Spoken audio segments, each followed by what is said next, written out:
ಇವತ್ತು ಜೋಳದ ರೊಟ್ಟಿ ಜೊತೆ ತಿನ್ನಲಿಕ್ಕೆ ಹೀರೆಕಾಯಿ ಚಟ್ನಿ ಮಾಡಿದ್ದೆ.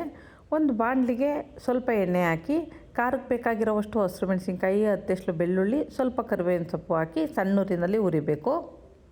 ಲಾಸ್ಟಿಗೆ ಅರ್ಧ ಟೀ ಸ್ಪೂನ್ನಷ್ಟು ಜೀರಿಗೆ ಹಾಕಿ 1 ನಿಮಿಷ ಹುರಿದು ಇದನ್ನೆಲ್ಲ ಒಂದು ಪ್ಲೇಟಿಗೆ ತೆಗೆದಿಟ್ಟು ಅರ್ಧ ಕೆಜಿಯಷ್ಟು ಹೀರೆಕಾಯಿನ ತೊಳೆದು ಮೀಡಿಯಮ್ ಸೈಜ್ಗೆ ಕಟ್ ಮಾಡಿ ಅದೇ ಬಾಣಲಿಗೆ ಹಾಕಿ ಸಣ್ಣೂರಿನಲ್ಲಿ ಚೆನ್ನಾಗಿ ಹುರಿಬೇಕು. ಹೀರೆಕಾಯಿ ಸ್ವಲ್ಪ ಹುರಿಯೋದು ಲೇಟ್ ಆಗುತ್ತೆ, ನಿಧಾನಕ್ಕೆ ಹುರಿತಾ ಇರಬೇಕು.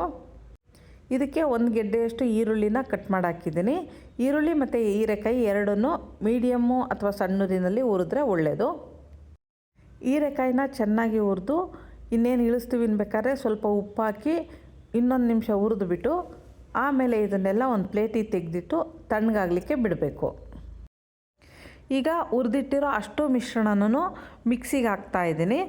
ಇದ್ರ ಜೊತೆಗೆ ಒಂದು ಸಣ್ಣ ಗೋಲಿ ಗಾತ್ರದ ಹುಣಸೆಹಣ್ಣನ್ನು ತೊಳೆದು ಅದನ್ನು ಹಾಕ್ತಾಯಿದ್ದೀನಿ.